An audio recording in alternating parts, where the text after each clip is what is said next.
Good morning welcome back to my channel Shobhana dot Biplab सकलके जानाई स्वागत।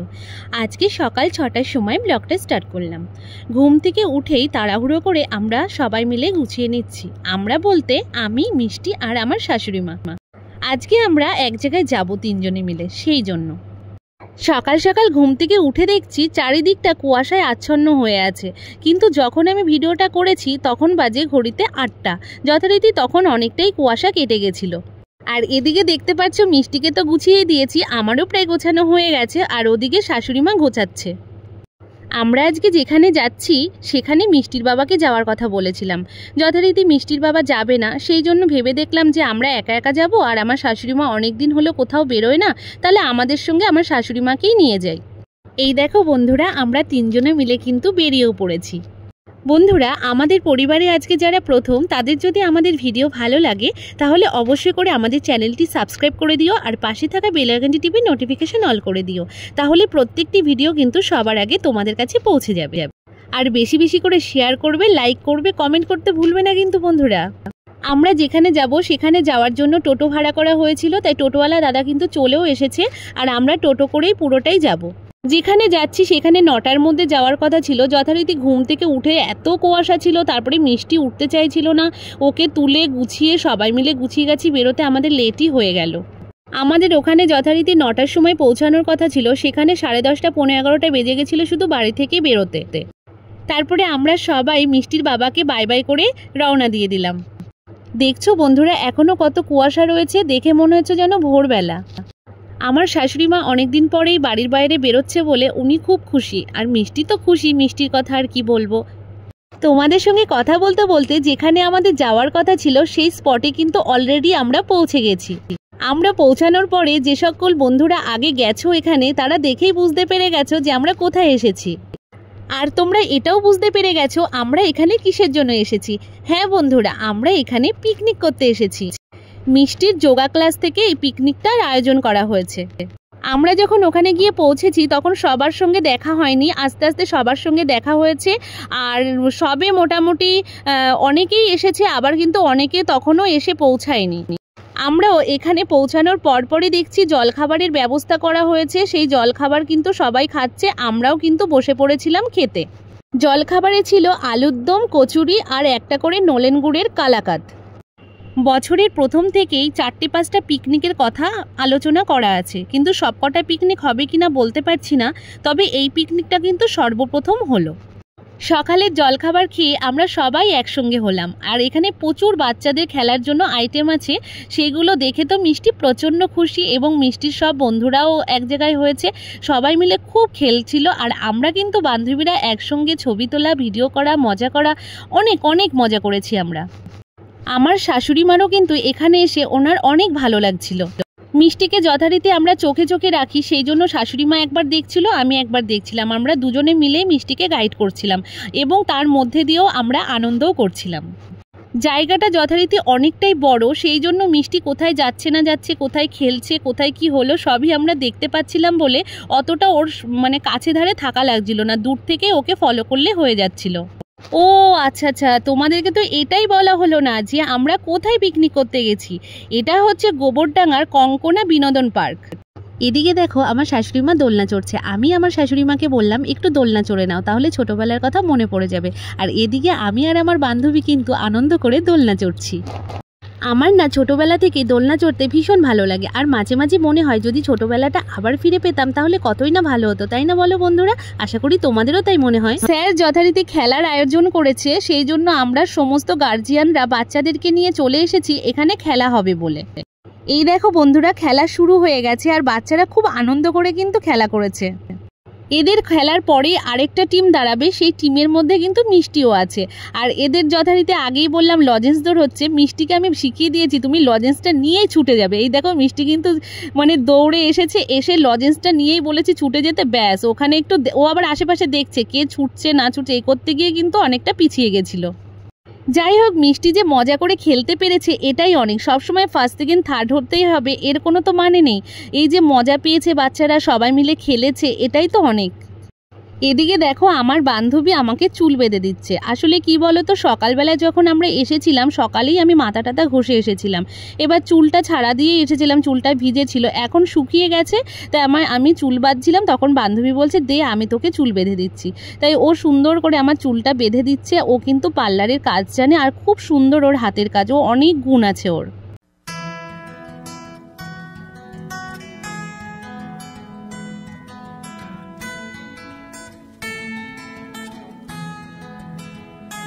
দেখো বন্ধুরা আমার চুলটা কি সুন্দর করে বেঁধে দিয়েছে, এত তাড়াতাড়ি করে কম সময়ের মধ্যে। আর চুলটা বাঁধার পরে না আমার খুব স্বস্তি বোধ হচ্ছিল, এতক্ষণ চুলটা ছাড়া ছিল তো অস্বস্তি লাগছিল। ওখান থেকে আমরা সবাই চলে এসেছি। এখন হচ্ছে পকোড়া আর কফির ব্যবস্থা করেছে, দেখ সবাই মিলে পকোড়া আর কফি খাচ্ছি বসে। পকোড়াটা এত টেস্টি হয়েছে খেতে, খুব সুন্দর করেছে, আর কফিটাও অসাধারণ। সকালের জলখাবারের ব্যবস্থা করেছিল, সেটাও কিন্তু খুব টেস্টি হয়েছিল। যাই হোক, আমরা পকোড়া খাচ্ছিলাম যখন, তখন বলল যে কুপন দেওয়া হচ্ছে দুপুরের খাওয়ার জন্য, তাই আমরা ওখান থেকে কুপন কেটে নিচ্ছি। এই দেখো, আর সাইডে হচ্ছে বাচ্চাদেরকে প্রাইজ দেওয়া হচ্ছে, যারা ফার্স্ট সেকেন্ড থার্ড হয়েছে তাদেরকে, আর যারা কিছুই হয়নি তাদের জন্যও কিন্তু স্যার ব্যবস্থা করেছেন প্রাইজের আর কি, যাতে কোনো বাচ্চারাই কষ্ট না পায়। আর ওইদিকে দেখো মিষ্টি হলো প্রাইজের সামনে দাঁড়িয়ে আছে, সবাইকে প্রাইজ দিচ্ছে, ওকে কেন দিচ্ছে না? তারপরে অনেক পরে প্রাইজ দিল, আর ওর মুখে হাসি দেখেছো? যখন বাচ্চাদেরকে প্রাইজ দিচ্ছিল তখন মিষ্টি বলে দিয়েছে যে লাল কালারের বোতল নেবে, ও লাল কালার ছাড়া নেবে না, যথারীতি ওকে লাল কালার বোতলই দিয়েছে, সেই জন্য ও বেশি খুশি হয়েছে। কুপন কেটে নিয়ে প্রাইজ নিয়ে আমি আর একটা বান্ধবী ওর মেয়েকে নিয়ে, আমার মেয়েকে নিয়ে আর আমার শাশুড়িমাকে নিয়ে চলে গেলাম বাঁওড়ের সাইডে ঘুরতে। পার্কটা অনেকটাই বড় আর খুবই সুন্দর। আমরা যথারীতি একটু দেরিতে গেছিলাম, সেই জন্য আমাদের পুরোটা ঘোরা হয়নি, কিন্তু বান্ধবীরা সবাই ঘুরে নিয়েছিল। শুধু যেই বান্ধবীটা গেছে ওর ওই সাইডটা ঘোরা হয়নি, তাই আমরা দুজনে মিলেই পরে গেছিলাম। বাকিরা সবাই আগেই ঘুরে নিয়েছে বলে ওরা বলল আমরা যাব না, তোরা যা। আমরা ওই দিকটা যখন গেছি তার পরপরই নাকি নাচ হয়েছিল, সেই সময়টা আমরা ছিলাম না, পুরো মিস করে গেছি। যাই হোক, এই ভিডিওটা বান্ধবীরা করেছিল, তাই ওদের কাছ থেকেই সংগ্রহ করে আমি এই ব্লগের সঙ্গে যুক্ত করে দিলাম। ভীষণ আফসোস হচ্ছিল, যথারীতি আমি আর ওই বান্ধবীটাই সব থেকে বেশি মজা করতে পছন্দ করি, আর আমরা দুজনেই মিস করে গেলাম। আমাদের সাথে সাথে বাচ্চা দুটো মিস করে গেল, ওই জন্য মনটা আরও বেশি খারাপ লাগছিল। স্যারের যথারীতি প্রচুর স্টুডেন্ট, এবার সমস্ত স্টুডেন্ট বাচ্চাদের গার্জিয়ানরা সবাই এসেছে, তোমরা দেখতেই পাচ্ছ বীভৎস ভিড় হয়েছিল। তার মধ্যে কিন্তু কিছু স্টুডেন্ট বা গার্জিয়ানরা আসেনি, তাই এত ভিড়। আমরা যখন গেছিলাম ওখানে আমরা ছাড়া আশেপাশে অনেকেই কিন্তু পিকনিক করছিল, পুরো গিজগিজ করছিল পার্কটা। আর আমরা যখন এখান থেকে বাঁওড়ের সাইডটা ঘুরতে গেছিলাম, তোমাদেরকে দেখাচ্ছি, ওই সাইডটাতে তো প্রচুর মানে পিকনিক করতে এসছে লোক। তোমরা একটু সবার নাচ দেখো, আর নাচটাকে আমার রানিং করতে হয়েছে কারণ প্রচুর বড় হয়ে যাচ্ছিল, সেই জন্য নাচটা রানিং করাতে মনে হচ্ছে না চিংড়ি মাছগুলো লাফালাফি করছে।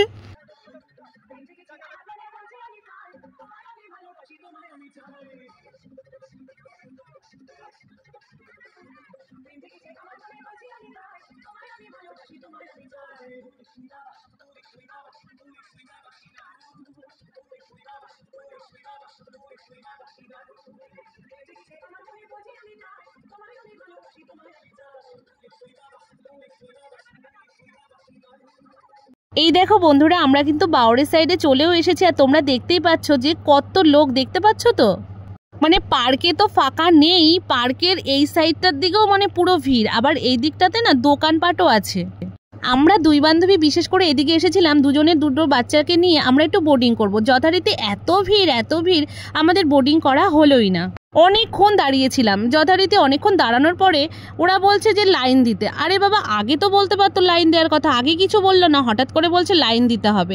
এবার রাগ করে আমার বান্ধবীর আমরা বললাম ধুর দরকারই নেই, আমরা বোটিংয়েই চড়বো না, আমরা ওই দিক সাইডটায় ঘুরে আসি। তাই আমরা আস্তে আস্তে ওখান থেকে কিছুক্ষণ দাঁড়ানোর পরে চলে গেছিলাম ওই ব্রিজটা দিয়ে ওপারে গিয়ে আমরা ঘুরছিলাম। আর ওই সাইডটা এত সুন্দর, এত ঠান্ডা হাওয়া, এত ভালো লাগছিল সে বলার মতন না। আমার তো এই পার্কটা ভীষণই ভালো লেগেছে। জানি না যারা গেছো আগে তাদের কেমন লেগেছে, আর যারা যাওনি তারা অবশ্যই করে কিন্তু এই পার্ক থেকে ঘুরে এসো। যারা গ্যাঞ্জাম পছন্দ করো না তাদেরকে আমি বলবো যে পিকনিকের সময় গিয়ে হোক আর এমনি সময় গিয়ে তো অবশ্যই মানে ওই সাইডটা যদি তোমরা যাও, বাঁওড়ের সাইডটা, তোমাদের মানে কি বলবো, মনে একটা শান্তি অনুভব করবে, মানে এত সুন্দর জায়গা। আমাদের সাথে সাথে তোমরাও দেখতে থাকো।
তারপরে আমরা চলে এলাম ফুলের বাগানে। এখানে অনেক ছবি তুললাম, ছবি তুলে আবার চলে এলাম পার্কে। আর এসে দেখতে পাচ্ছি সব মারা কিন্তু বাচ্চাদের মতন ওরাও কিন্তু স্লিপে চড়ছে, দোলনায় চড়ছে, যেমন আমরাও চড়েছিলাম। একটা বয়সের পরে গিয়ে সবারই মনে হয় যদি আবার সেই ছেলেবেলাটা ফিরে পেতাম তাহলে কত ভালো হতো, তাই না? তারপরে দুপুরের খাওয়া দাওয়ার ব্যবস্থা করে ফেলেছে। আমরা ওখান থেকে ফেরার আগেই কিন্তু ওরা বসে পড়েছিল খেতে। ওদের খাওয়া দাওয়া হয়ে যাওয়ার পরে তারপরে দেখো আমরাও বসে পড়েছি খাওয়ার জন্য। আর খাওয়ার মেনুতে কি কি ছিল তোমাদেরকে বলি। চিকেন বিরিয়ানি ছিল আর চিকেন চাপ ছিল। চিকেন বিরিয়ানির সঙ্গে একটা করে চিকেনের পিস ছিল আর চিকেন চাপের সঙ্গে দুটো করে পিস ছিল, আর মিষ্টি দিয়েছিল লাস্টে, পাঁপড়, চাটনি। বিরিয়ানিটাও কিন্তু অসাধারণ হয়েছিল, খুব সুন্দর খেতে হয়েছিল। তোমরা মিষ্টির রিয়াকশন দেখে নিশ্চয়ই বুঝতে পারছো মিষ্টি কিন্তু ওর বাবার মতন গালে ভীষণ টেস্ট। যদি কোনো কিছু ভালো না হয় তাহলে ভালো না, আর যেটা ভালো হয় সেটা নিয়ে বারবার বলবে খুব সুন্দর হয়েছে, খুব সুন্দর হয়েছে। আর তোমরা দেখতেই পেলে ও কিন্তু বলেই দিল যে খুব ভালো হয়েছে। খাওয়া দাওয়ার পরে আবার আমরা কিন্তু এই সাইডটার দিকে চলে আসলাম। এসে আমরা একটু বসেছিলাম, বাচ্চারা খেলছিল। আর বাকি বান্ধবীরা কিন্তু সবাই চলে গেছে, শুধু আর একটা বান্ধবী রয়েছে। আমরা টোটাল গেছিলাম হচ্ছে 4-5টা বান্ধবী গেছিলাম 7টা বান্ধবীর মধ্যে। আর তার মধ্যে 2জন চলে গেছে আর 3জন আমরা আছি। মিষ্টি সেই সকালে গেছে, তখন থেকে খেলা শুরু করেছে, এখনও পর্যন্ত ওর খেলা শেষ হচ্ছে না, খেলেই যাচ্ছে। মানে ওই পার্কের থেকে যখন আমরা বাড়িতে এসেছি, মানে খেলে বাড়িতে এসেছে, গেছে খেলা স্টার্ট করেছে, আবার খেলা শেষ করে বাড়ি এসেছে। মানে ওর যে এত মজা হয়েছে, ও এত মজা করেছে, আর ওর মজা করা দেখে আমার ভীষণ ভালো লাগছিল। সত্যি ওখানে বড় বাচ্চা সবার জন্য উপযুক্ত একটি পার্ক। আবারও বলছি, যারা যাওনি তারা একবার হলেও ওখান থেকে ঘুরে এসো। পার্কের সব পজিশনে ভিডিও করব, ফটো তুলবো, আর এখানের ভিডিও ফটো তুলবো না, যথারীতি এখানেও কিন্তু আমরা একটু ভিডিও করে নিলাম, ফটো তুলে নিলাম। এবার কিন্তু পার্কের থেকে টাটা বাই বাই করে আমরা রওনা দিচ্ছি স্টেশনের দিকে। বান্ধবীরা যাবে স্টেশনের ওখান থেকে ট্রেন ধরে, ওরা চলে যাবে, একজন যাবে অশোকনগর, একজন যাবে হাবড়া, আর আমরা যথারীতি গাইঘাটায় যাব। সেই জন্য আমরা স্টেশনের ওপারের থেকে অটো ধরে নিয়ে সোজা বাড়ির দিকে রওনা দেব। আমার শাশুড়িমা বললো ওনার পান শেষ হয়ে গেছে, তাই ওনাকে পান কিনে দিলাম। আর আমি বললাম তুমি না চাবনপ্রাশ খাও, চাবনপ্রাশ খেলে খুব সুন্দর, মুখে একটা সুন্দর গন্ধও বেরোয় এবং খেতেও বেশ ভালো লাগে। আর পাশেই ছিল যথারীতি ফুলের দোকান, ও ওখান থেকে ফুল নেবে বায়না ধরলো, তাই মিষ্টিকে গোলাপ ফুল কিনে দিলাম। আর আমার শাশুড়িমাকে পানের সাথে একটা চাবনপ্রাশ কিনে দিলাম। সরি, ওটা চাবনপ্রাশ হবে না, ওটা হবে চাবন বাহার। তারপরে আমরা অটো ধরে গায়েঘাটার দিকে রওনা দিয়ে দিয়েছি। আজকের দিনটা আমরা সবাই কিন্তু খুব মজা করেছি। আর যথারীতি সূর্য ডুবে সন্ধে ভাব হয়ে গেছিলো, সেই জন্য ঠান্ডা লাগছিল বলে সবাই সোয়েটার টোয়েটার পরে মিষ্টিকে মাস্ক টাক্স পরিয়েই অটো করে নিয়ে এসেছিলাম। আর এই দেখো বন্ধুরা, আমরা কিন্তু বাড়িতেও চলে এসেছি। আজকের ব্লগটা এই পর্যন্ত। তোমাদের কেমন লাগলো অবশ্যই করে কিন্তু কমেন্ট বক্সে কমেন্ট করে জানাবে। বেশি বেশি করে শেয়ার, লাইক, কমেন্ট করতে ভুলবে না বন্ধুরা। বাই।